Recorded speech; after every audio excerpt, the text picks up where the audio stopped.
Hoje em dia, temos jornais 24 horas. As informações e as guerras nunca param. Iraque, Afeganistão, Palestina.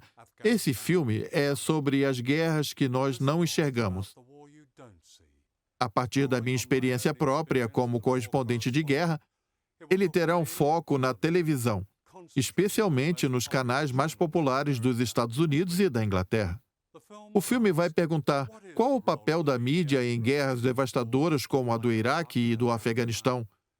Por que tantos jornalistas incitam a guerra apesar das mentiras dos governos? E como os crimes de guerra são reportados e justificados quando eles ocorrem. Esse homem é o pioneiro da propaganda moderna, Edward Bernays.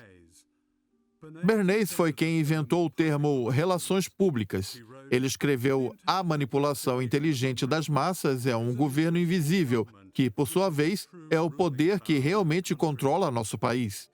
Ele fazia parte de um grupo secreto chamado Comitê de Informações Públicas dos Estados Unidos, formado em 1917 para persuadir os norte-americanos relutantes a se juntarem à guerra na Europa. Edward Bernays e Walter Lippmann foram até Woodrow Wilson e disseram: se você for entrar nessa guerra, nós precisamos vender a guerra para o povo americano. Foi então que Wilson instituiu a primeira máquina moderna de propaganda. Ela funciona de maneira brilhante, baseada no princípio de que a melhor forma de persuadir o povo era por meio das emoções, pelos seus instintos e desejos inconscientes. Não vamos nos preocupar em disseminar fatos, vamos aterrorizar as pessoas. Uma imagem da Estátua da Liberdade em pedaços no porto de Nova York e aviões alemães sobrevoando-a. Uma imagem do mundo sendo devorado por um gorila nas mãos cheias de sangue e um capacete alemão. Não estamos falando mais sobre fatos. Os fatos não importam. O que importa é a imagem que a gente quer passar nesse momento. Ele persuadiu as mulheres a fumarem em uma época em que fumar em público não era considerado apropriado para mulheres. Ele convenceu um grupo de debutantes a desfilarem na Quinta Avenida segurando cigarros Lucky Strike, como um símbolo de emancipação feminina. Para seu deleite, a mídia deu a eles o nome de Tochas da Liberdade. Ele estava interessado em criar uma associação entre um produto, nesse caso os cigarros, e o desejo das mulheres por liberdade. Isso funcionou, pois teve uma grande repercussão no noticiário. Funcionou no sentido de que as mulheres começaram a fumar em público. A propósito, fumar tornou-se um símbolo da nova mulher, da mulher livre. Assim pode-se dizer.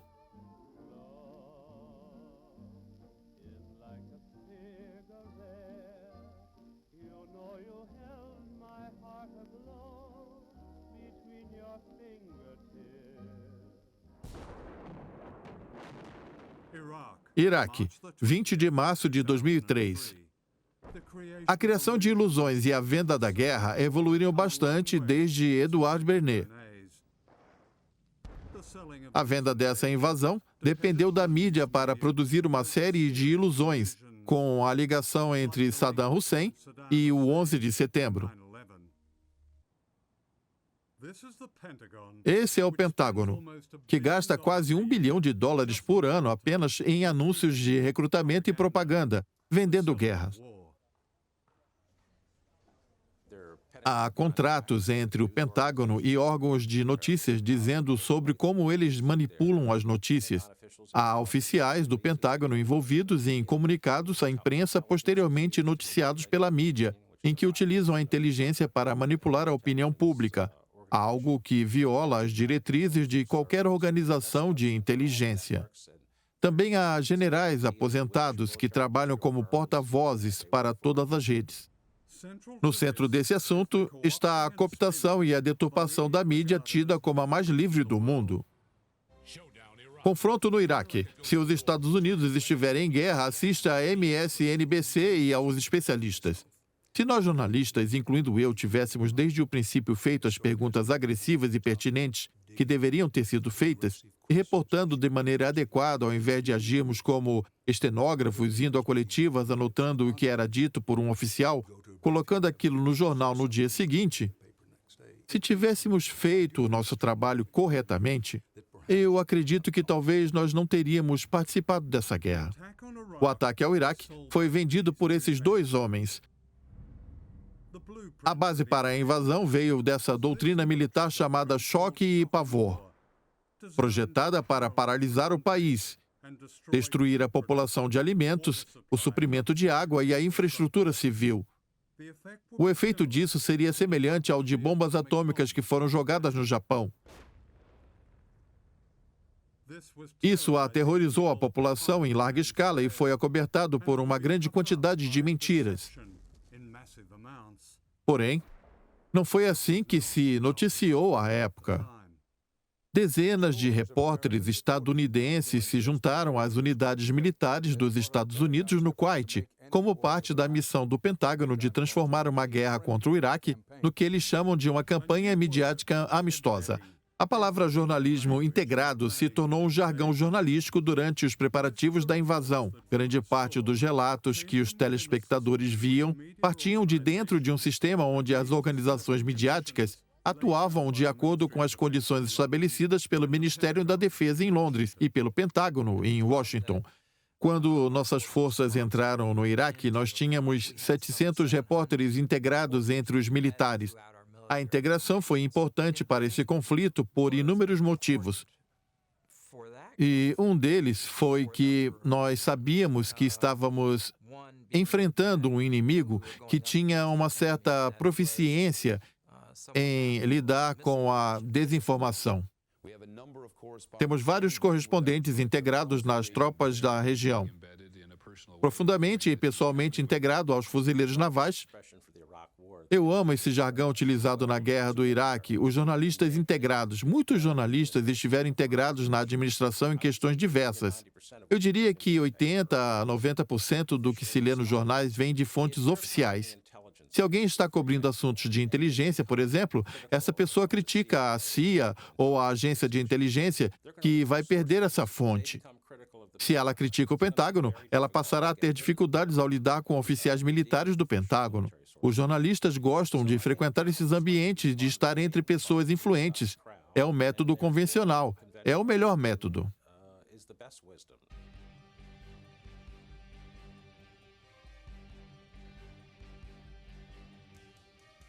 O jornalismo 24 horas, em específico, é o sistema mais fácil de se manipular. É como uma enorme câmera de eco, e é por isso que tivemos o caso de Basra, cuja captura foi noticiada 17 vezes antes de ser realmente capturada. Nós vemos que quando os jornais 24 horas noticiarem incorretamente a tomada da cidade pela 7ª vez, em uma sequência de 17 anúncios, o fato deles terem errado 7 vezes não tem importância nenhuma. Blindados dos Estados Unidos estão avançando livremente por Bagdá. Este é Roger Omar, reportando para a BBC de Bagdá. Ele descreve a chegada dos norte-americanos como uma liberação. A população saiu às ruas para recebê-los fazendo o sinal da vitória. Essa imagem está se repetindo por toda a capital iraquiana hoje. O mesmo não aconteceu no resto do Iraque. Era só mais uma ilusão. A derrubada da estátua de Saddam Hussein foi vista pela força invasora como um evento conveniente. O que não se noticiou foi a investigação do Exército dos Estados Unidos descrevendo como eles exploraram aquilo que chamavam de circo midiático. O relatório dizia que o número de repórteres era quase igual ao número de iraquianos. Foi um oficial de guerra psicológica estadunidense que ordenou a derrubada da estátua. As imagens exibidas na TV não mostravam a campanha sangrenta que estava em curso no Iraque. Eu não fiz meu trabalho da maneira correta. Eu me declaro culpado por não ter abordado os assuntos pertinentes de maneira mais enfática. Ao descrever a chegada dos Estados Unidos, você não contou como a história da estátua foi uma manipulação completa. Por que não? Todas as câmeras da imprensa mundial estavam nas sacadas do hotel da Palestina. Esses foram os únicos eventos que eles observavam no Iraque.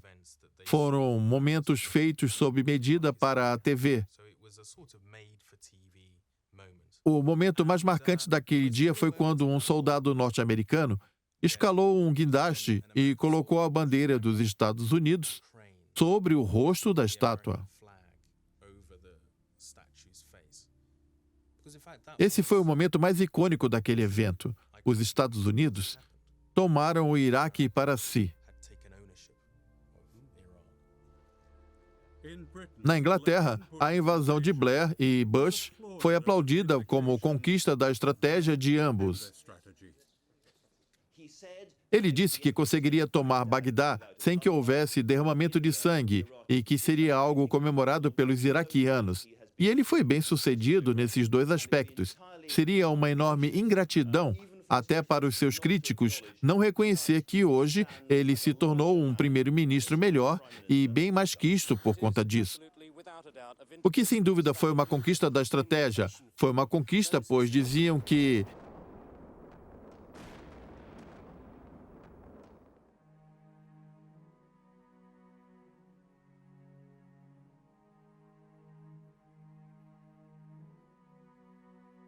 onde diariamente, até os dias de hoje, as pessoas estão sendo mortas e feridas em decorrência dessa ocupação.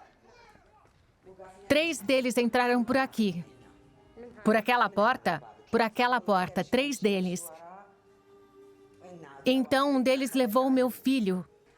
Eu usei toda a minha força para quebrar essa porta e eu encontrei morto. Tinha sangue para todo lado. Um deles estava parado aqui, um americano. Eles o colocaram aqui, atiraram 11 vezes. Eles o assassinaram.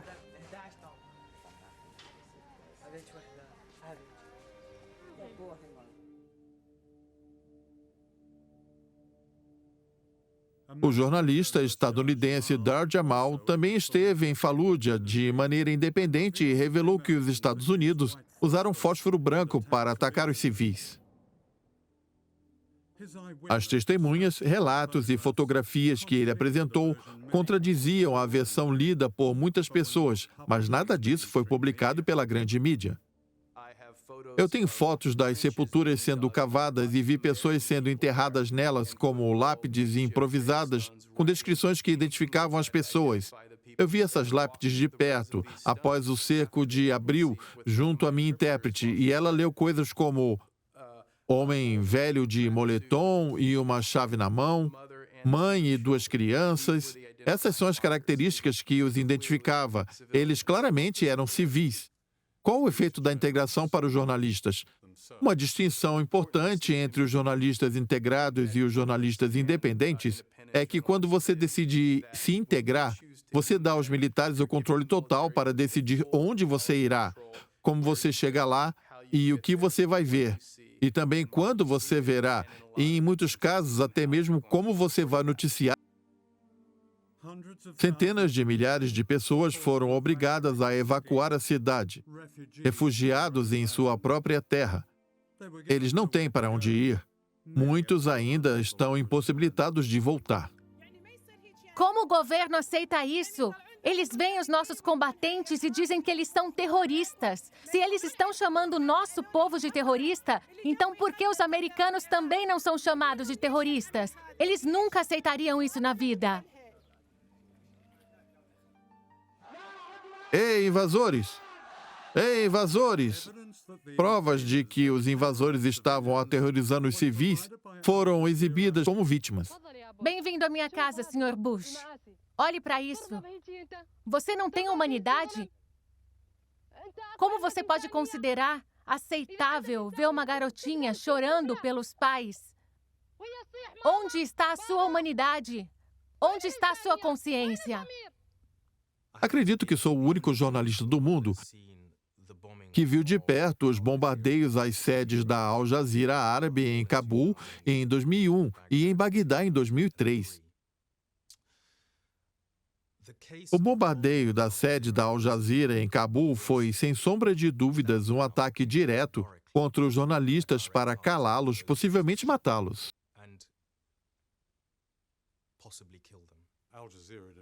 Al Jazeera não informou Washington. Todas as organizações de imprensa deram aos comandantes militares do Ocidente as coordenadas exatas dos locais onde os jornalistas se abrigavam. A questão é que, no bombardeio da sede da Al Jazeera árabe em Cabul, eles receberam um aviso de evacuação. Estava evidente, então, que o alvo deles era uma rede de notícias e sua equipe com o intuito de tirá-los do ar.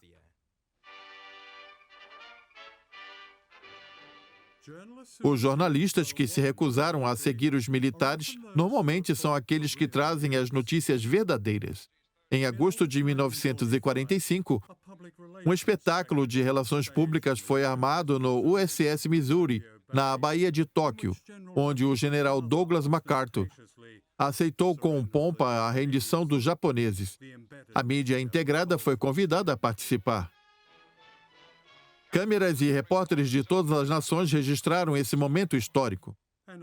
Um repórter australiano, Wilfred Burchett, do London Daily Express, recusou o convite e partiu em uma perigosa jornada rumo às ruínas de Hiroshima. O relato oficial do ataque atômico foi divulgado em um relatório no New York Times, dizendo que não existia envenenamento radioativo. Posteriormente, descobriu-se que o repórter que escreveu esse relato havia recebido pagamentos secretos do Departamento de Guerra dos Estados Unidos. A reportagem de Burchett revelou essa mentira. Conforme ele revelou, havia uma praga atômica. Eu entrevistei o Wilfred Burchett em 1983, pouco antes dele morrer. A melhor forma de descrever a cidade é que ela não parecia uma cidade bombardeada, mas sim uma cidade esmagada, onde tudo havia sido apagado da existência. O que eu vi lá se transformou em um sentimento que foi crescendo dentro de mim.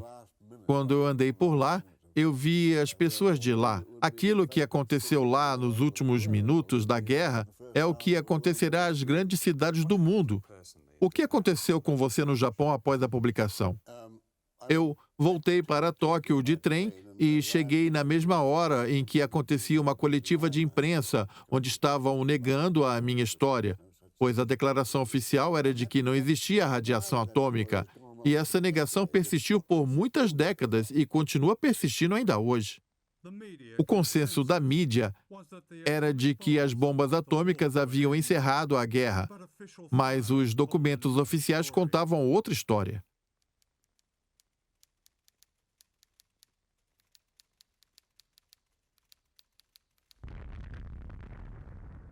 Uma corrida nuclear teve início, seguida de uma guerra fria, baseada na propagação do medo. Foi uma guerra invisível, mas igualmente aterrorizante, na qual nós não tínhamos a noção do quão próximos os Estados Unidos estiveram de usar um armazenamento nuclear novamente. Nós veremos agora uma conversa secreta de 72 entre o presidente Nixon e Henry Kissinger, gravada na Casa Branca. Eu prefiro usar bomba atômica. Eu acho que isso seria um exagero. A bomba atômica? Isso te incomoda? Eu preciso que você pense grande, Henry. Pelo amor de Deus. A administração Bush pensou grande em fevereiro de 2003. Esse é o secretário de Estado dos Estados Unidos, Colin Powell, na cúpula das Nações Unidas, promovendo a invasão do Iraque em um espetáculo extraordinariamente absurdo. O Iraque declarou ter 8.500 litros de anthrax. Porém, a UNSCOM estima que Saddam Hussein poderia ter produzido 25 mil litros. Nada do que ele alegou era verdade. Essas imagens não tinham significado algum.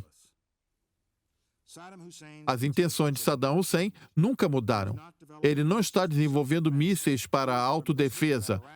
O Iraque quer esses mísseis para que eles possam projetar o seu poder, para ameaçar e para lançar armas químicas e biológicas e, se permitirmos, ogivas nucleares. Essa evidência irrefutável, inegável e incontroversa foi apresentada hoje de maneira brilhante por Colin Powell. Foi devastador. A abundância inacreditável de evidências, cada um dos pontos, Ele apresentou um oceano de dados. Na sua opinião, Colin Powell encerrou o assunto de maneira objetiva para aqueles que ainda estavam convencidos? Como alguém que está analisando essa situação, ele encerrou o assunto.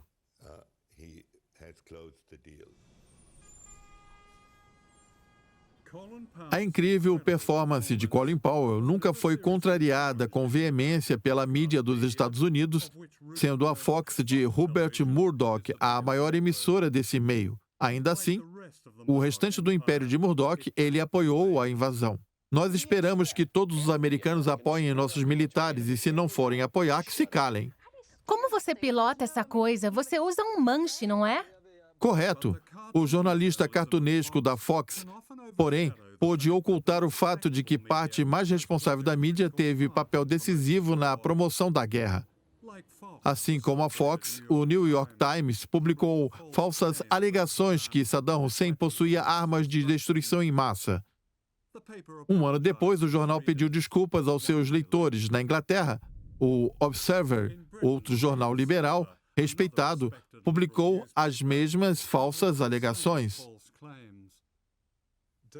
David, você escreveu sobre os seus artigos no Observer e no período que aconteceu a invasão do Iraque, sobre como você se sentiu nauseado, furioso e envergonhado sobre o que havia escrito. O que você exatamente quis dizer? Há vários anos, se tornou dolorosamente evidente que os fatos que eu acreditei serem verdades naqueles artigos não eram verdade.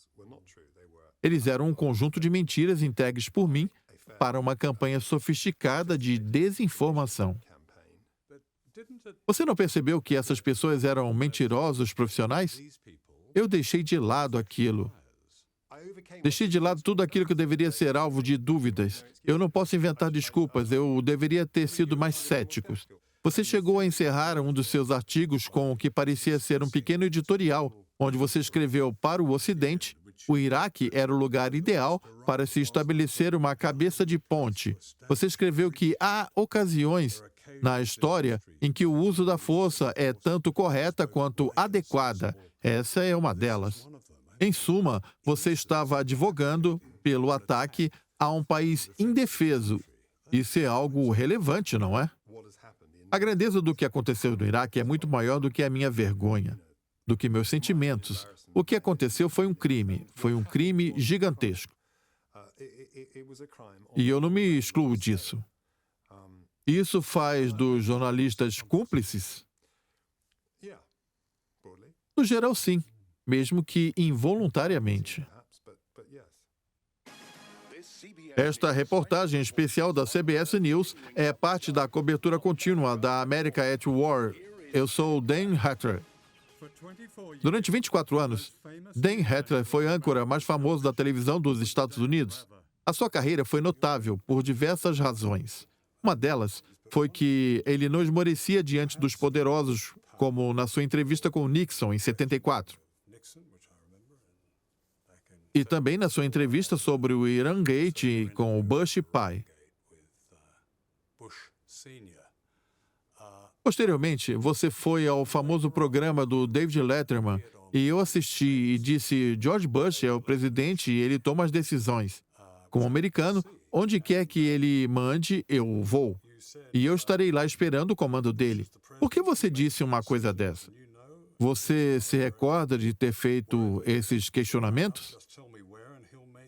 É verdade? Isso aconteceu pouco tempo depois do 11 de setembro. Era aquilo que eu estava sentindo.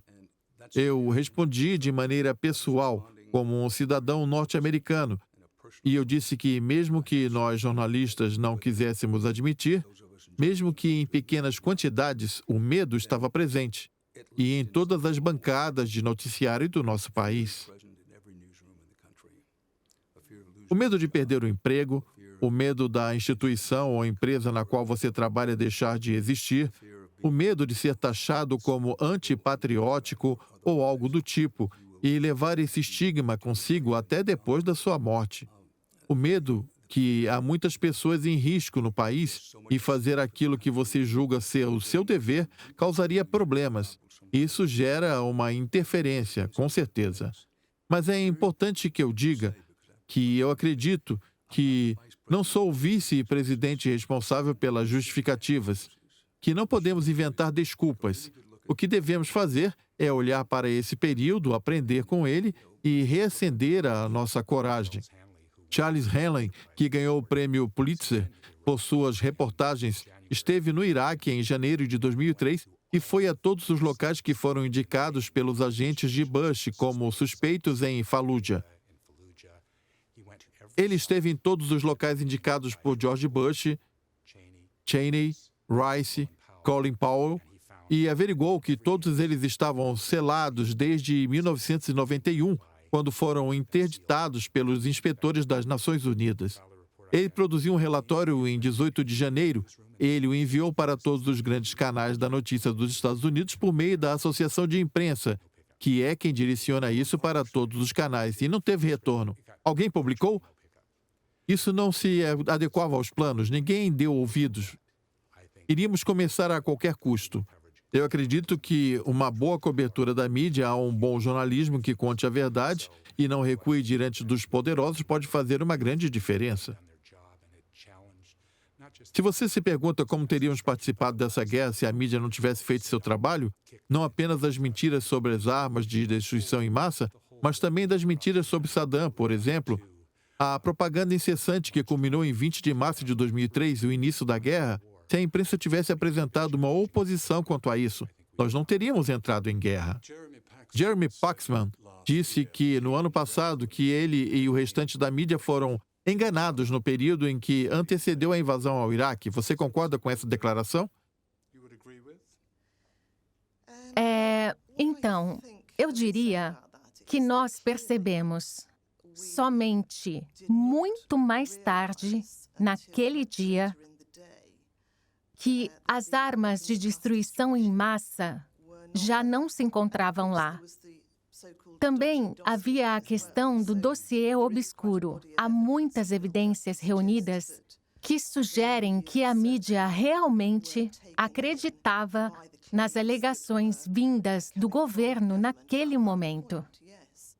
Por que a mídia não se deu conta disso? Por que a BBC não se deu conta disso? Eu acredito que não nos demos conta disso por conta da falta de informação. Se você quiser saber o que está acontecendo, você precisa entrar naquele lugar e fazer uma reportagem em primeira mão, o que não era possível nos momentos que antecederam a invasão do Iraque. Mas os fatos mais importantes estavam disponíveis. O inspetor-chefe de armamentos das Nações Unidas no Iraque, Scott Hitler, concedeu-me uma entrevista 4 anos antes da invasão. Em 1991, o Iraque tinha uma capacidade considerável de produzir armas químicas, biológicas e nucleares, bem como a capacidade de produzir mísseis balísticos de longo alcance. Em 98, a infraestrutura de produção de armas havia sido completamente desmantelada ou destruída pela UNSCOM, ou pelo Iraque, a mando da UNSCOM. O programa de armas biológicas foi encontrado em estágio avançado, mas ele já havia sido eliminado. Todas as grandes instalações haviam sido eliminadas. O programa nuclear também foi completamente eliminado. O programa de mísseis balísticos de longo alcance teve o mesmo destino, restando apenas a capacidade de pesquisa, desenvolvimento e produção de mísseis, e um alcance de até 150 quilômetros, algo que era permitido. Toda a infraestrutura física que foi marcada pela destruição em 91 foi destruída. Se eu tivesse que quantificar a ameaça que o Iraque representa em relação às armas de destruição em massa, essa ameaça seria zero, nula. O antigo inspetor-chefe de armamentos, Scott Ritter, já dizia em 98 que Saddam Hussein estava completamente desarmado. Eu acredito que Scott Ritter apareceu 2 vezes em 2003, uma delas às 3 da manhã, na BBC News, 24 horas. Ele era um expert e uma testemunha vital. Além dele, haviam outros. Eu não sei por que o Scott Ritter não fez outras aparições. Essa é uma questão para a BBC, porque eles Aqueles eram... Por que aquelas vozes não foram ouvidas? Sim, Porque haviam outras vozes que nós colocamos no ar. Hans Kohn, Mohamed El-Badei, Hans Blix. Nós ouvimos sim essas vozes, mas você trouxe uma questão importante. Por que não nos questionamos sobre aquilo que viemos a questionar posteriormente? Por que não descobrimos a situação do Saddam Hussein em relação às armas de destruição em massa? eu acredito que os críticos diriam que a imprensa, principalmente a BBC, elas ecoaram ou amplificaram as mentiras contadas antes da invasão, ao invés de investigarem por conta própria. Não seria isso? Um dos deveres da BBC é reportar aquilo que os governos e seus representantes dizem, exatamente como fizemos. Nós reportamos de maneira legítima as declarações que foram feitas naquela época. Mas essas declarações não eram legítimas. Elas saíram da boca dos líderes legítimos e por isso tínhamos o dever de noticiá-las. Mas esses líderes que você mencionou, Blair, Bush, tinham um histórico dúbio. Não seria a função da BBC, além de noticiar o que os políticos dizem, também questionar aqueles que estão no poder? Claro que sim. É o dever da BBC averiguar o que as pessoas dizem. Por outro lado, não é nosso dever acusá-los de mentir. Por isso, isso implicaria em um julgamento. Não. Eu não sugeri que você fizesse um julgamento. A questão é que parece que houve pontos importantes do jornalismo que nunca foram abordados antes. Não cabe a mim julgar se eu devo reportar as alegações ou realizar uma averiguação ou investigação em relação a elas. Em agosto de 2002, a ITV noticiou um alerta do vice-presidente Cheney de que o Iraque em breve teria armamento nuclear, algo fantasioso, mas que foi noticiado amplamente nos jornais. Você diria que isso contribuiu para a invasão que aconteceu em março? Bastante. Com o devido respeito, não foi nossa culpa. Eu não acredito que você esteja sugerindo que deveríamos ter desconsiderado a fala daquele que era o segundo homem mais poderoso do Ocidente. Nós reportamos, mas não necessariamente concordamos com ele. Nós noticiamos aquilo e permitimos que nossos telespectadores julgassem por conta própria. Mas isso não seria justo com os telespectadores, seria? Pois eles não iriam saber o que os jornalistas sabem ou deveriam saber, como o fato de se tratar de um político controverso que fazia alegações esdrúxulas. Se nós soubéssemos, nós teríamos dito. Nós não sabemos e não podemos dizer. Isso se aplica a qualquer coisa. Porém, você está correto em um aspecto. Nós não podemos aceitar tudo aquilo que apresentam a nós. Precisamos nos esforçar na investigação e precisamos contar aquilo que sabemos aos nossos telespectadores. Eu estive pensando em uma das muitas declarações de Blair, e uma delas em 29 de janeiro de 2003, quando a ITV News noticiou que Blair tenha dito: "Não temos nada a ver com isso". Nesse ponto, nós estamos lidando com a semântica. Mas essa semântica é importante. Ele usou a frase ligação entre os dois, conforme você disse. Essa frase veio da ITV News. Ligações, isso pode ter diversos significados. Não havia ligações. Eu estou aqui, na sua frente, e você está me dizendo isso. Eu digo para você, mostre para mim que não há nenhuma ligação. Mostre que eles nunca fizeram ligação alguma. Até quem alegava ligações disse que não havia ligações. Mostre para mim que nunca houve uma comunidade de qualquer natureza entre essas duas organizações. É impossível fazer isso. Ele escolheu as palavras cuidadosamente. Eles não foram cuidadosos. Mas a palavra ligações pode ter muitos significados. Eu estou certo de que você não está sugerindo que deveríamos ter feito...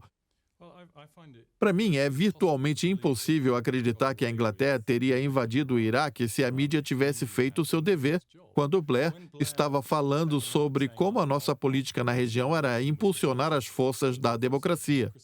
A reação adequada a essa declaração seria dar uma gargalhada. Esse histórico simplesmente não existe. A Inglaterra sempre esteve ao lado de regimes autoritários e opressores.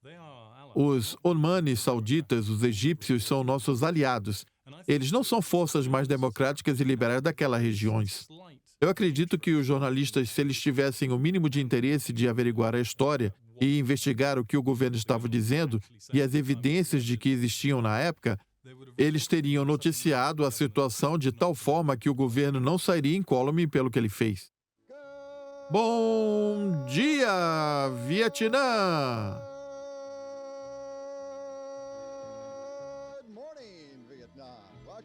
Bem-vindos, Dawnbusters! Essa foi a Guerra do Vietnã, na qual eu trabalhei. Eu não sabia que o jargão militar dano colateral foi criado para a mídia se acobertar a matança em escala industrial de 3 milhões de pessoas e o terror dos bombardeios indiscriminados em qualquer lugar que considerassem ser um alvo fácil. A maior campanha de bombardeamento aconteceu aqui no norte do Vietnã, em um lugar desconhecido pela maioria. Essa é a fotografia da cidade de Ha Long, no norte. Não restou nenhuma construção, apenas crateras. Fotos como essa raramente eram publicadas. O Vietnã foi o projeto de que se tornou as guerras hoje. O assassinato e destruição tornariam o lugar das táticas militares. Quase todos os homens, mulheres e crianças se tornaram inimigos entre eles. Esses que estão correndo vão morrer. Entendido. Bom trabalho. Nós reconhecemos que a nossa causa é o fato de termos uma causa nobre.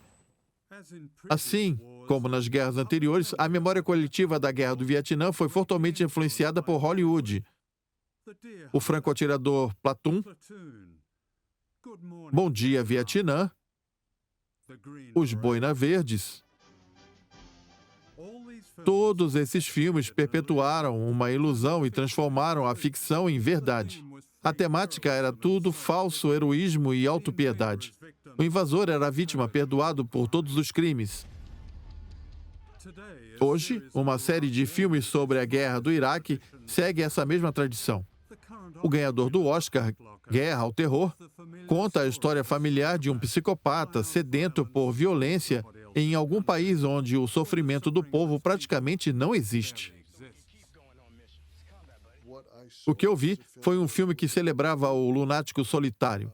Aquele em que, em última instância, é o herói americano em sua essência, pois existem muitos lunáticos solitários no nosso país. Por vezes, nós elegemos um deles como presidente. Esse é um filme sobre matança, em que a matança é completamente incidental. Essa é uma guerra que foi orquestrada puramente pelo lucro, pelo petróleo, pela posse dos recursos alheios e pelo controle dos recursos globais.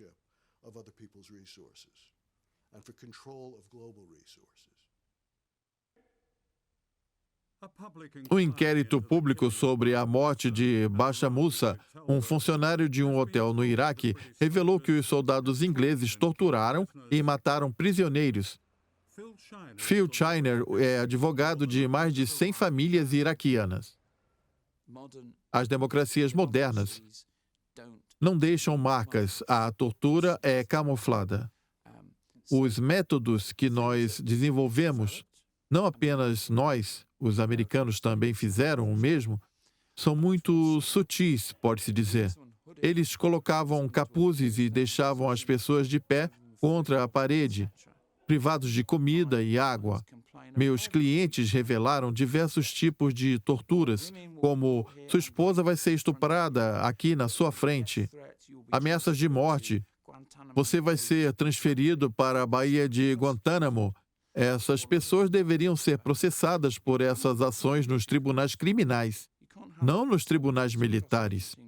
Não se pode ter soldados sendo processados por soldados e depois julgados por soldados. O sistema das cortes marciais, na minha opinião, é falho. Isso precisa acabar. Todas as pessoas que foram cúmplices nessas ações precisam ser processadas. E qual seria o papel do jornalismo integrado na questão? O problema do jornalismo integrado é o que você pode fazer o que você está vendo do ponto de vista das tropas. Nós não vemos nem ouvimos o ponto de vista dos civis, que estão do lado mais prejudicado. Vamos considerar as detenções. É sabido que as forças inglesas no Iraque mataram diversas pessoas, talvez centenas de civis. enquanto esses estavam em custódias e realizavam atos inacreditáveis e brutais, como abusos sexuais, por exemplo. O jornalismo integrado jamais conseguirá ouvir a história desses iraquianos. Eles não estão aqui para contar. E isso jamais irá acontecer. E isso é terrivelmente inaceitável.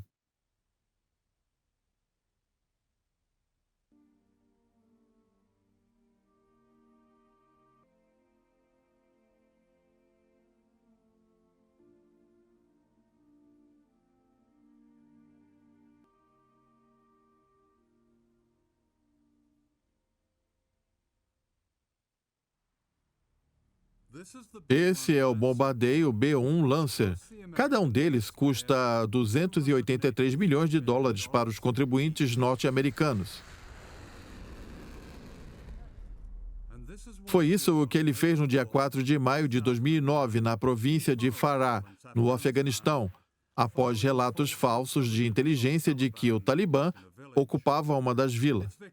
Suas vítimas estavam entre as pessoas mais pobres do planeta. Guy Smallman é um fotojornalista independente e o primeiro indivíduo do Ocidente a visitar a vila após o bombardeio. O primeiro ataque aconteceu do lado de fora da mesquita da vila, onde foi o primeiro lugar ao qual me levaram. Havia diversas crateras na área onde as bombas caíram.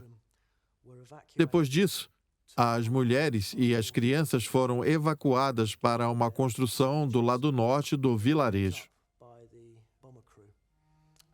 A assinatura de calor deles foi rastreada e o bombardeio lançou uma bomba de 2.000 libras sobre eles. Foi nesse momento que a maioria das pessoas morreram. O meu primeiro choque foi quando, após o Grande Silêncio, normalmente os campos do Afeganistão são como uma sinfonia de pássaros. Porém, foi o silêncio absoluto. Os moradores fizeram o melhor que podiam para coletar os corpos e os restos mortais, mas naquela área ainda estava repleta de moscas. Havia um cheiro de morte denso no ar. O que mais me abalou foram as crianças. Elas olhavam para mim e para o meu intérprete com um olhar distante. Elas não sorriam, elas mal conversavam. Foi isso que me marcou mais profundamente. Eu fui levado a um passeio lúgubre pelo local onde as pessoas estavam enterradas. Em muitos casos, famílias inteiras foram enterradas na mesma cova. Eu contei pouco mais de 70 covas recentes naquele momento. Em um canto distante do cemitério, há uma enorme vala comum a cerca de 13 metros de largura. Nessa cova estão os restos mortais de aproximadamente 55 pessoas. Eles tiveram que ser enterrados juntos, pois haviam sido completamente despedaçados. E era impossível saber a quem aqueles restos pertenciam. Foi por isso que eles foram enterrados todos juntos em uma grande cova. E ainda há discordância quanto aos números. Os moradores locais dizem que foram mais de 140 civis mortos. A morte de 147 pessoas, incluindo 93 crianças, se tornou uma disputa. Uma disputa sobre o número de cadáveres. Nada mais. Eu sei que as fotos tiradas por um radiojornalista afegão existem. Eu sei que os correspondentes naquele lugar tiraram essas fotos. A maioria daquelas fotos tinha um conteúdo muito chocante, porém várias delas mostravam pessoas sendo tiradas dos escombros. Na sua opinião, por que o público britânico e o público ocidental não têm noção real da escala dessa atrocidade?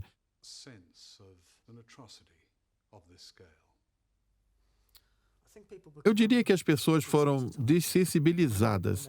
Quando elas ouvem que uma festa de casamento foi atacada por acidente, um complexo foi bombardeado por um acidente, um fazendeiro e sua família foram mortos por um acidente, eles não conseguem se conectar com isso, pois eles não veem esses corpos. Rosto, nomes. Os nomes são apenas números, sejam eles civis, afegãos, iraquianos ou libaneses. Eles são apenas números. É bem fácil compreender o motivo pelo qual os muçulmanos britânicos sentem-se tão abandonados pelos serviços de notícias do próprio país. A imprensa realmente conspirou para minimizar os massacres no Iraque e Afeganistão. É isso que o grande escritor e acadêmico norte-americano Ed Herman chama de vítimas dignas de vítimas indignas. Os iraquianos são vítimas indignas, por isso podemos minimizar suas mortes. Caso contrário, a morte de mais de 1 milhão de pessoas estaria em uma grande parte das nossas mãos. Quando a imprensa dos Estados Unidos fala de 200 a 400 mil mortos na Somália, eles são vítimas dignas, pois foram por pessoas de quem não gostamos. Em uma situação bizarra, foi dito que a sociedade afegã tem uma peculiaridade cultural, pois eles ficam irritados quando algum civil da família deles é morto. Em outro caso, disseram que a sociedade do Afeganistão é peculiar, pois eles não gostam de pessoas que invadem suas casas no meio da noite, e isso os deixava furiosos e despertava neles o desejo de vingança.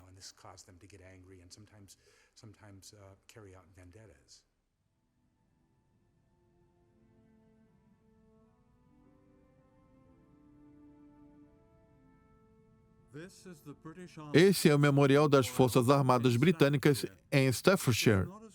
Outro nome menos conhecido para ele é Os Grandes Cenotáfios e guarda muitos segredos. Há mais de 16 mil nomes aqui. Desde 1948, não houve um ano em que as forças inglesas não estivessem ativas em algum lugar do mundo. E há espaço aqui para mais 15 mil nomes de homens e mulheres que ainda morrerão.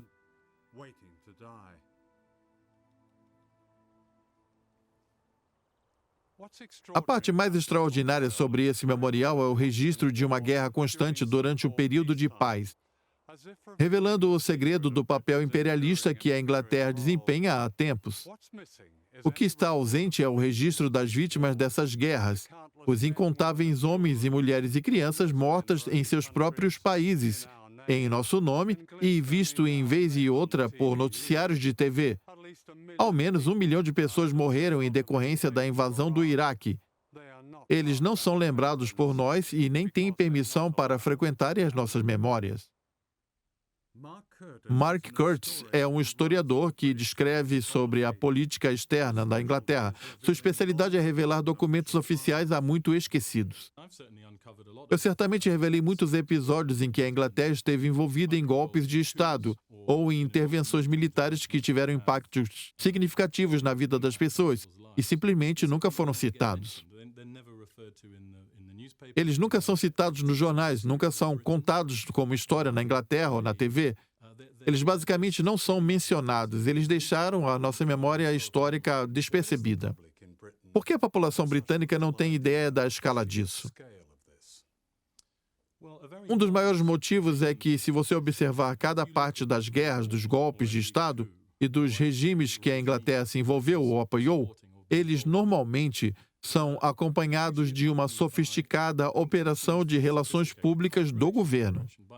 Eles dizem para nós que a política externa inglesa é baseada na promoção da democracia, do desenvolvimento e dos direitos humanos. Se você ler os documentos de planejamento do governo, eles dirão que a política deles não é baseada nesses aspectos. Ela é baseada no controle do petróleo, baseada na criação de uma economia internacional que se adeque a interesses das empresas britânicas e na manutenção de sua condição de potência dominante. Essa cultura de impunidade está entranhada na sociedade inglesa. Se você olhar para a década de 60, você verá que a Inglaterra estava apoiando secretamente militares na Indonésia, que mataram quase 1 milhão de pessoas. A Inglaterra foi responsável pelo despovoamento das Ilhas Chagos. Ela foi responsável por armar o governo nigeriano que matou centenas de milhares de biafraneses na Guerra Civil na Nigéria. Tudo isso aconteceu durante o governo dos trabalhistas nos anos 60. O ataque ao Iraque não começou como choque e pavor. Durante a Primeira Guerra do Golfo, em 1991, a Inglaterra e os Estados Unidos bombardearam deliberadamente a infraestrutura moderna do Iraque. Após o fim da guerra, os bombardeios continuaram. Isso raramente era noticiado. Durante esse período, as Nações Unidas impuseram um embargo econômico liderado pela Inglaterra e pelos Estados Unidos. Itens essenciais como água potável e medicamentos foram barrados. Este é Dennis Halliday, ex-secretário-geral assistente das Nações Unidas. Renunciou após se recusar a administrar as sanções em 1999. Nesse ano, eu viajei com ele ao Iraque. As próprias disposições da Carta e da Declaração de Direitos Humanos foram ignoradas. Estávamos levando uma guerra por intermédio das Nações Unidas contra as crianças e a população do Iraque, como resultados avassaladores, que você nunca esperava ver em uma guerra na vigência das Convenções de Genebra. Nós estávamos atacando civis. Pior ainda, estávamos atacando crianças como a Safa, que sequer havia nascido quando o Iraque invadiu o Kuwait. Qual o propósito disso? É uma situação abominável para as Nações Unidas, para o Ocidente e para todos nós que fizemos parte de um sistema democrático, pois somos responsáveis. Kearney Ross foi o diplomata sênior britânico da ONU responsável pela imposição do embargo no Iraque. Você apresentou evidências do impacto das sanções? Sim. Você disse o seguinte: o conjunto de evidências indicam claramente que as sanções causaram um enorme sofrimento humano aos indivíduos iraquianos, principalmente as crianças.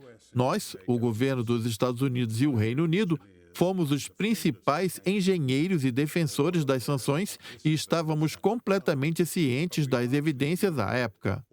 Nós, porém, em grande parte, os ignoramos ou depositamos a culpa pelos efeitos no governo de Saddam. As sanções efetivamente negaram a toda a população os meios que submeteram suas vidas. Fecha aspas. Concordo, eu mantenho o que eu disse. Por que não fez declarações durante aqueles 4 anos e meio? Há uma certa cultura da virilidade nos círculos da política externa sobre como falar de assuntos como o sofrimento humano que lidávamos com Saddam Hussein era frescura. Esse não é o centro do problema. Os governos cuidam da segurança. Era para provocar, como se estivéssemos lá. Eu acredito que não importa quão erradas sejam as decisões, não importa o dano que você causa aos indivíduos. No fim, ninguém é responsável por isso. Nós tínhamos ótimos recursos para compor nossa história, encontrar pequenos fatos para justificar a história deles. Nós os chamamos de factoides. E o que os jornalistas acham desses factoides?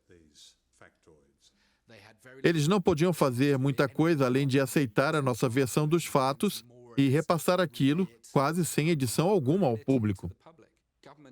O governo é uma máquina de informação e nós controlávamos o acesso dos jornalistas e nós também controlávamos o acesso ao governo.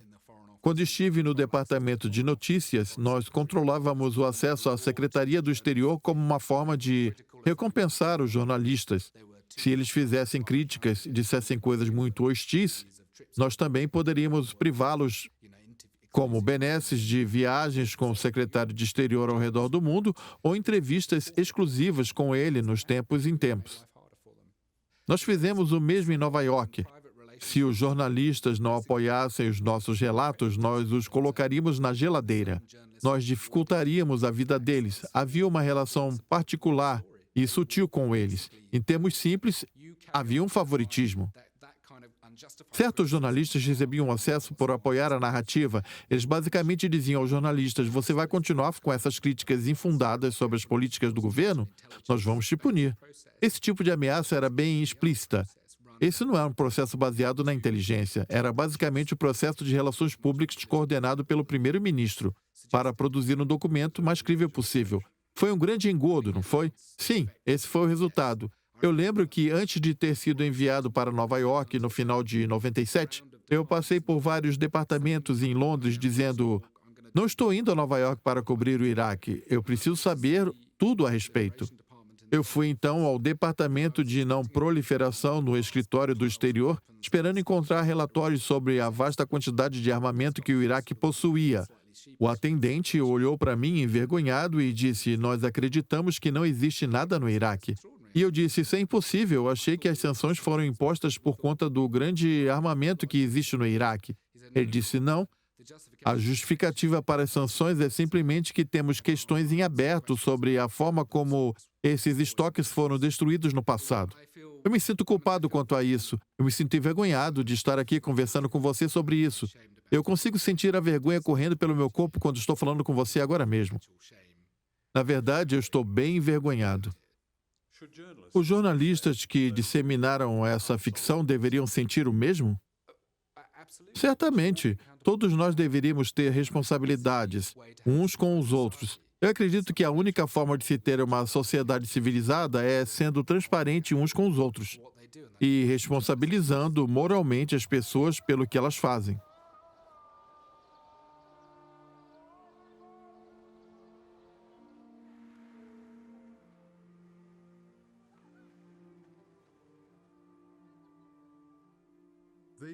Esta seria a fronteira entre Israel e a Palestina, quando Israel foi fundada em 1948.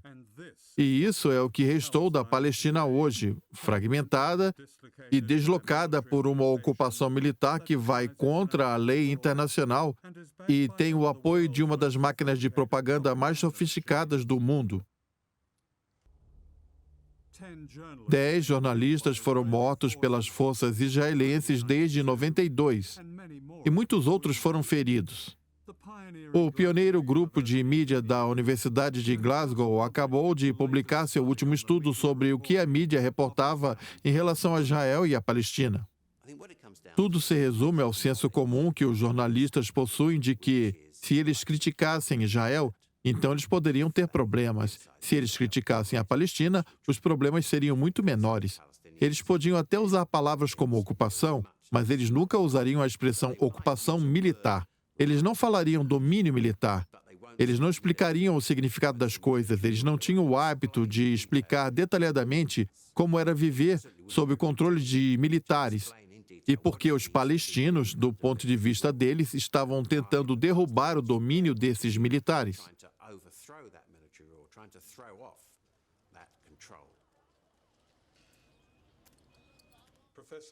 O professor Greg Fowler é o chefe da unidade de Glasgow. Analisando a pesquisa dele, é possível ver claramente que existe um estado de medo em relação ao local de onde viria a intimidação dos israelenses.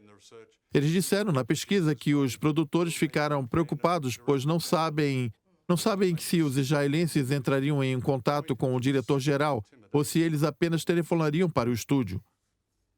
Bem-vindo ao mundo dos correspondentes que precisam lidar com esse tipo de pressão diariamente. Sim, a questão central está no fator medo.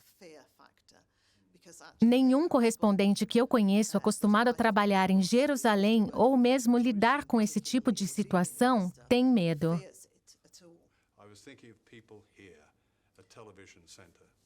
Também não temos medo. Passamos por essas situações, mas não temos medo. Eu estava pensando nas pessoas que trabalham aqui no estúdio de televisão. Também não temos medo. Nós passamos por essas situações, mas não temos medo. Depois de escrevermos o primeiro livro, eu conversei várias vezes com jornalistas da BBC, na Inglaterra, e eu estive com produtores sêniores de canais de notícias. Um deles disse para mim, no contexto de uma discussão acalorada, que estava acontecendo entre outros jornalistas, nós esperávamos com medo. Foi exatamente o que ele disse. Nós esperávamos com medo pelas ligações dos israelenses. O problema que enfrentamos é saber se a patente de quem está dizendo a advertência, se ela veio de um grupo de monitoramento ou se veio da Embaixada de Israel e a quem essa advertência foi direcionada na nossa organização. Se foi para o editor-chefe, talvez mais alto do que o diretor-geral. Em 31 de maio de 2010, forças israelenses atacaram uma flotilha que levava ajuda humanitária para Gaza. Você não acha que é correto analisar uma cobertura e dizer que ela é de bom tom? Não que você tenha parado e pensado, nós iremos abordar o ponto de vista de Israel, mas um tom geral de que era Israel que enfrentava um problema, não as pessoas que levaram tiros pelas costas, mas sim Israel. Acho que há duas questões aqui. A primeira é que você está dizendo que nós banalizamos a vida humana. Não fazemos isso. Eu não disse isso. Entretanto, é legítimo questionar quais seriam as implicações disso para Israel, que é o que aquela questão estava tentando fazer. Hoje, às 10, os israelenses estão sob pressão depois do ataque às embarcações que levaram ajuda a Gaza. Centenas de ativistas no comboio foram detidos em Israel, incluindo 40 cidadãos britânicos. Eles empurraram a gente e havia pessoas correndo para tudo que é lado e bateram com a coronha das armas. Os israelenses estão sendo acusados de realizarem um massacre sangrento, mas eles alegaram legítima defesa. Nossos planos para a interceptação de ontem era de que uma operação policial pacífica. Nossos marinheiros foram instruídos a usar o mínimo de força e o máximo de cautela. A maior figura do noticiário era Mark Regev. Não há dúvidas, Mark Regev, como você sabe, é o chefe da propaganda de Israel. Mark Regev é o porta-voz do governo. Você pode descrevê-lo como um propagandista. Diga-me então, o que ele poderia ser? Essa é uma forma pejorativa de identificar o porta-voz de um governo. Eles têm o dever de expressar a perspectiva deles e nós temos o dever de noticiá-la. Eu receio que essa perspectiva não foi bem aceita pelas famílias das pessoas que foram mortas na embarcação. Correto, nós temos o dever de noticiar isso. Essa também é uma perspectiva. Quem é a contraparte palestina de Mark Regev, que fazia tantas operações? Quem é o contraporte da Palestina, de todas aquelas porta-vozes que apareceram durante a operação? Chumbo fundido? Quem era o equivalente que não tinha espaço no BBC News e que se comunicava com o inglês? Quem eram eles? Quem eram as pessoas por trás disso tudo? Essa é uma boa questão. Quem eram aquelas pessoas? Não é o nosso trabalho escolher um porta-voz para os palestinos. Você diz ser imparcial. É claro que você encontraria alguém. Ouvir o que o Sr. Regev tinha para dizer e depois ouvir a contraparte dele. E nós fizemos isso. Vocês não fizeram. Vocês não tinham a contraparte de Mark Regev, essa é a verdade. Não é só porque não tínhamos uma contraparte para Mark Regev que nós não permitíamos outras perspectivas. Você mesmo disse que já foram ouvidas em nossa rede. Aqui temos a ITV News usando a mesma filmagem israelense em 31 de maio. Filmados com uma câmera de visão noturna, os comandos israelenses desceram de helicópteros no deck de um navio turco e um confronto violento se iniciou. Imediatamente após o ataque israelense à flotilha, em junho, Israel forneceu imagens editadas com legendas que foram usadas extensivamente pela ITV e pela BBC. Haviam marcações, e o contexto, de acordo com os israelenses, era de que suas equipes na flotilha estavam sendo atacados pelos tripulantes da flotilha. A narrativa da propaganda de Israel foi a que predominou, então? Sim, ela predominou. A máquina de propaganda de Israel, como você bem sabe, é extremamente sofisticada e, em determinadas ocasiões, ela alcança grande êxito, e sim, esse foi um dos casos em que a organização de imprensa caiu em uma armadilha. E é nisso que eu acredito verdadeiramente. Eles não seriam sofisticados porque deixamos? Perceba que é somente quando você tem a oportunidade de escrever a história de todos esses eventos que você consegue enxergar o retrospecto. Quando as coisas vão se desenrolando dia após dia, você precisa ser cauteloso. Quando a história se encerra e alguém dispõe de tempo e esforço mental, tem-se a história definitiva do que aconteceu. Se você cometer algum erro, você pode levantar as mãos e dizer: nós não sabíamos que havíamos cometido um erro. Como pessoas como os paquistaneses não podem esperar até que você escreva uma história definitiva? Você está sugerindo que o trabalho dos jornalistas é mudar o mundo, não é? Até mesmo uma pessoa tão experiente como você deveria saber disso. Será que você não sabe sobre isso? Eu não disse isso. Sim, foi você que disse. Seu trabalho é garantir que a população que consome o nosso noticiário ela esteja o mais bem informada possível. Contudo, os telespectadores só podem chegar a uma conclusão se ouvirem todos os fatos. Filmagens independentes e explícitas estavam à disposição da internet.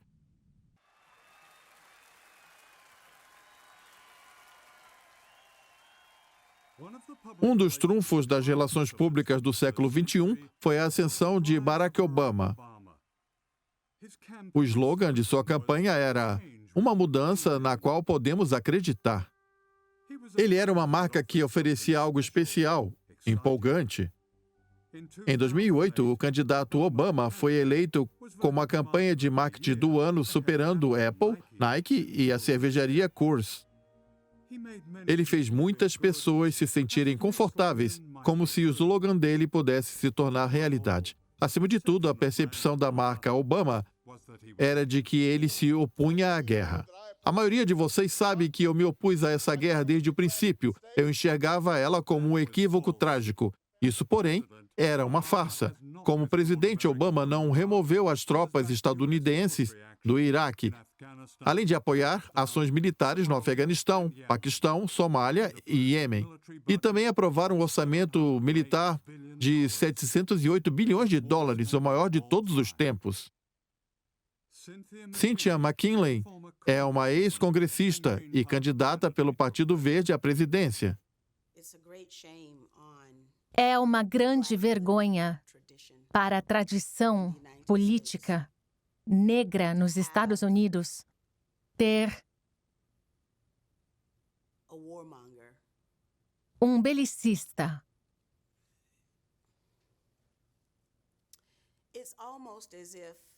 É como se nós, da comunidade negra dos Estados Unidos, tivéssemos perdido nossa inocência. Porque é muito difícil encontrar uma pessoa negra comum nos Estados Unidos que apoie essas guerras. Mesmo assim, essas guerras estão sendo propagadas com a nossa face. Obama tem perseguido os delatores, os contadores da verdade, mais do que qualquer outro presidente. Este é o WikiLeaks, uma organização de delatores da internet, independente e apátrida. Ela representa um grande marco do jornalismo. WikiLeaks tem publicado centenas de milhares de documentos secretos do Pentágono que descrevem a matança desenfreada de civis no Iraque e no Afeganistão. O que resultou das informações que você revelou no WikiLeaks sobre as chamadas guerras sem fim? Vendo a enorme quantidade de diversidade do aparato militar e da inteligência contidos nos documentos, eu observo um Estado vasto e em expansão, o que tradicionalmente chamaríamos de complexo de inteligência militar ou complexo industrial militar.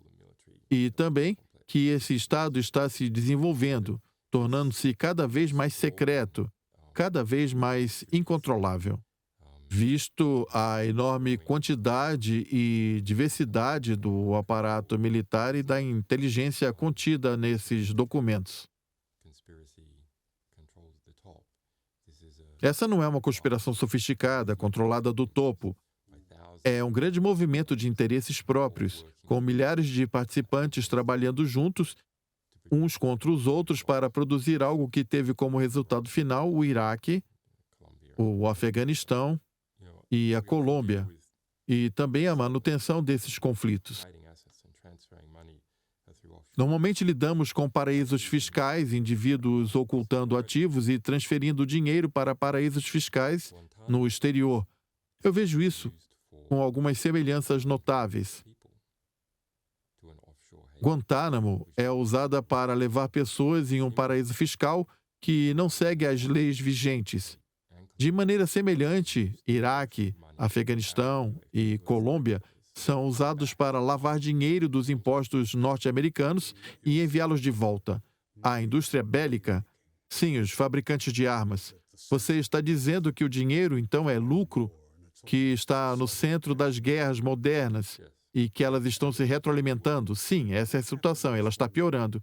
O que acontecerá quando o Wikileaks estiver à frente, como o Reino Unido, que é um lugar com as leis de sigilo mais draconianas do planeta, como a lei dos segredos oficiais? Nós não tivemos problemas para publicar as informações do Reino Unido.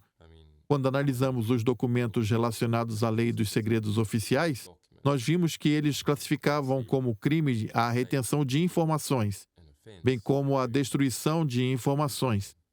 A única alternativa possível era publicar essas informações. E então foi isso que nós fizemos.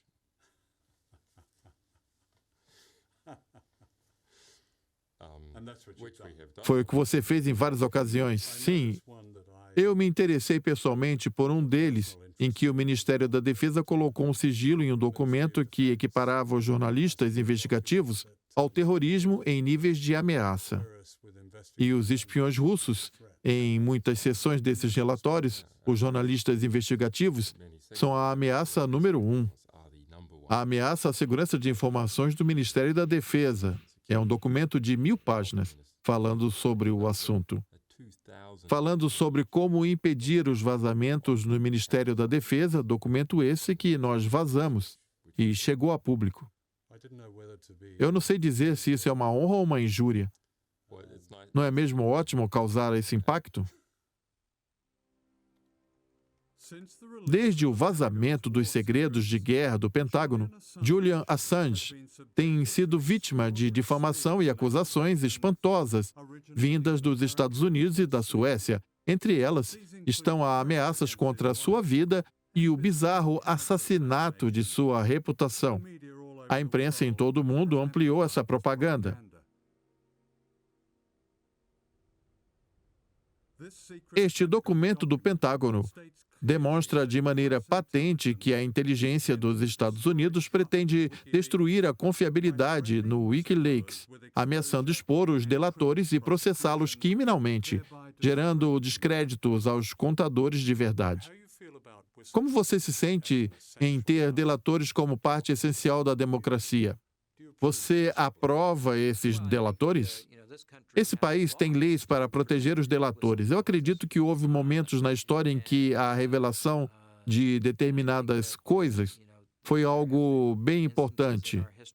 Você poderia, como um oficial sênior do governo dos Estados Unidos, garantir que os editores do Wikileaks, um deles que sequer é cidadão estadunidense, não estão em perigo e que eles estarão sujeitos a uma ameaça, conforme dito pela própria mídia? Me diga o que você pensa em relação a tudo isso. Você poderia descrever? Antes de mais nada, eu não estou em posição de dar nenhuma garantia. Nós temos uma investigação criminal em curso. Essa investigação é voltada contra indivíduos que violaram a confiança que foi depositada neles por esse país. Mas o Wikileaks, uma organização administrada de fora dos Estados Unidos e cujo fundador foi comunicado que ele corre um grande risco de ser caçado. Eu não sei de qual forma. Eu também não receio. Eu só receio que não posso te ajudar. Ter percebido que aquele volume de documentos sugere que deve haver uma espécie de rebelião em curso dentro do sistema é algo interessante.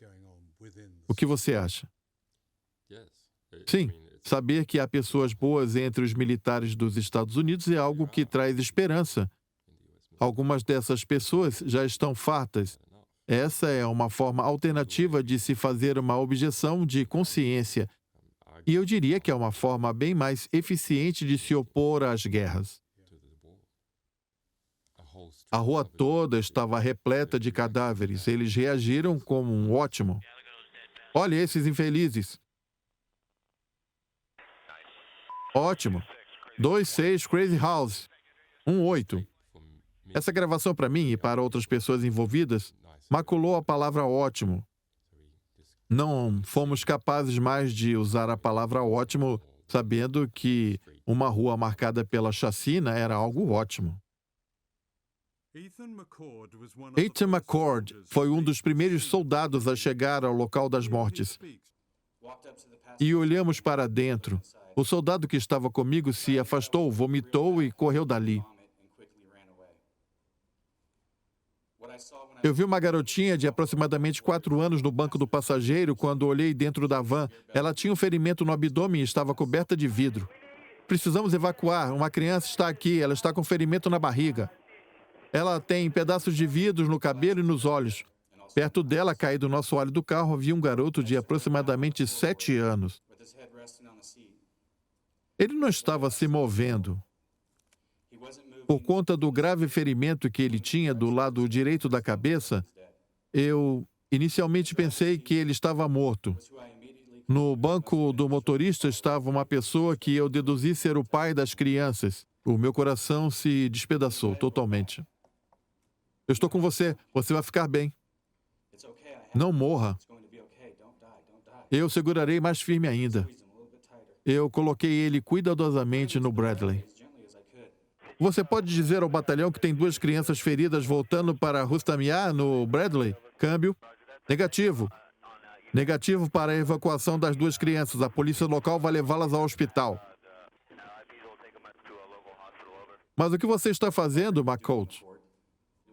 Foi o que disse o líder do meu pelotão. Você não pode abandonar essas crianças tranquilamente. Disse ele gritando, e eu consegui dizer apenas, entendido, senhor.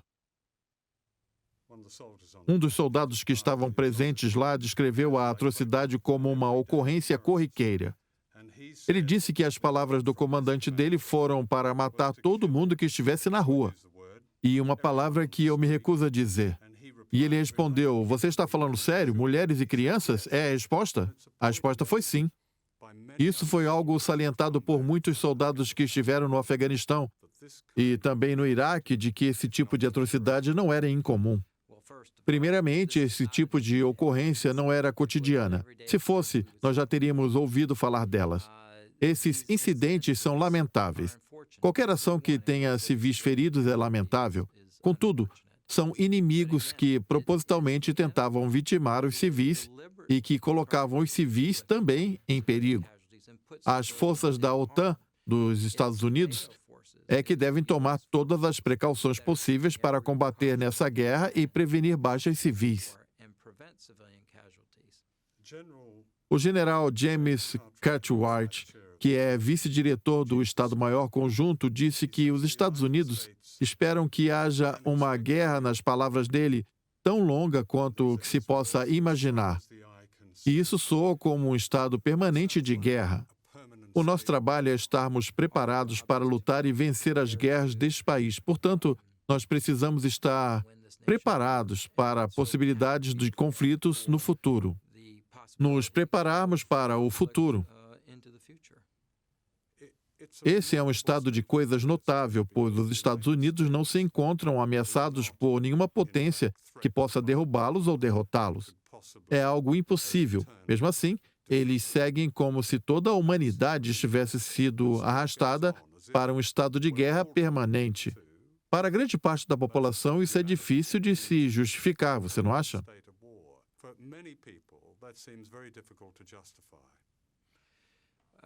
Em primeiro lugar, existem ameaças assimétricas, extremamente perigosas à solta. O terrorismo é, obviamente, uma delas. É isso que nós nos antecipamos quanto ao futuro. Não é um conflito de 2 nações. São as ameaças assimétricas. Essa é a ameaça, uma ameaça de armas, de destruição em massa. Outro exemplo de ameaças assimétricas são as ameaças cibernéticas. Todas elas são ameaças que transcendem as fronteiras geográficas. Os Estados Unidos precisam estar preparados para lidar com uma extensa lista de ameaças que existem e que possam se defender quanto aos interesses nacionais.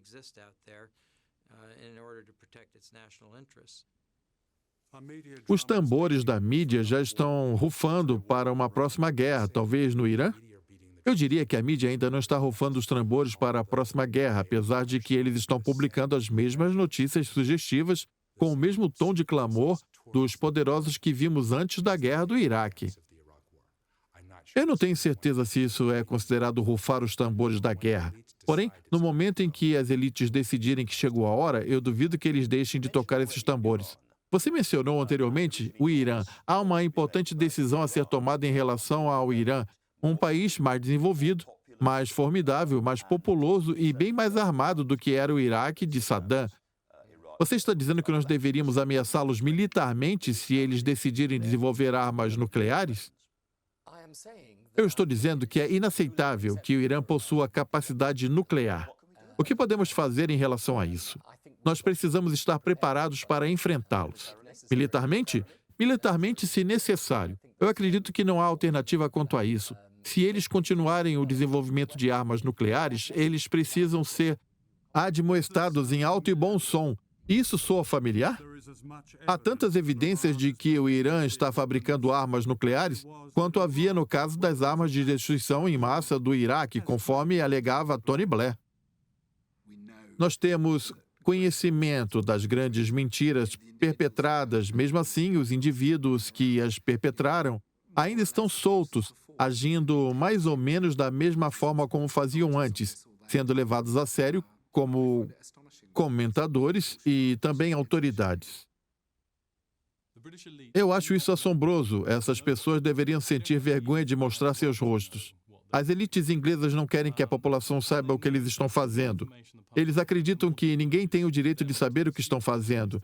Eles sabem que quanto mais informação a população tiver, mais difícil será para eles executarem políticas que possam violar os direitos humanos. Surge então uma estratégia consciente que utiliza campanhas de relações públicas regulares, que sempre se realizam como intervenções militares ou no exterior, para convencer a população de que eles estão agindo com o mais nobre das intenções.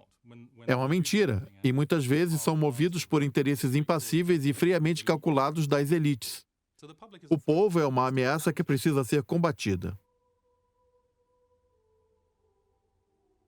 Muitos jornalistas pagam pela sua independência com a vida, e isso inclui Terry Lloyd, da ITN, morto no Iraque por fuzileiros navais americanos.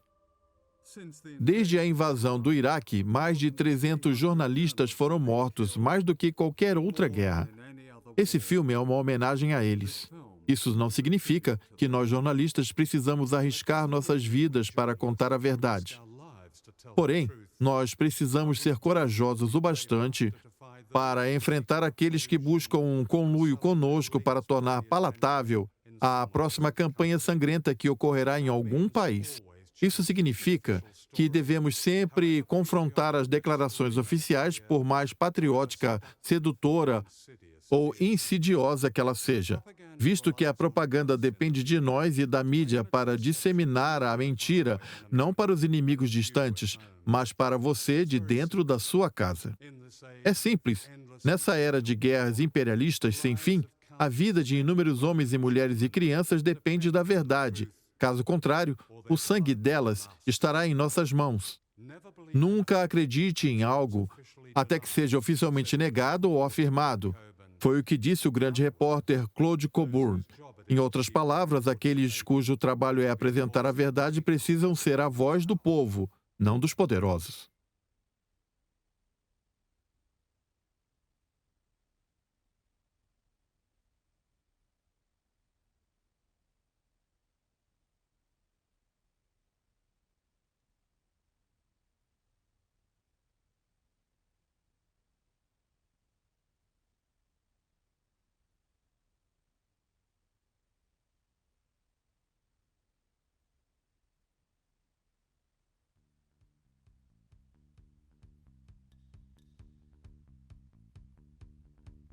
I bought a bourgeois house in the Hollywood Hills with a trunkload of $100,000 bills.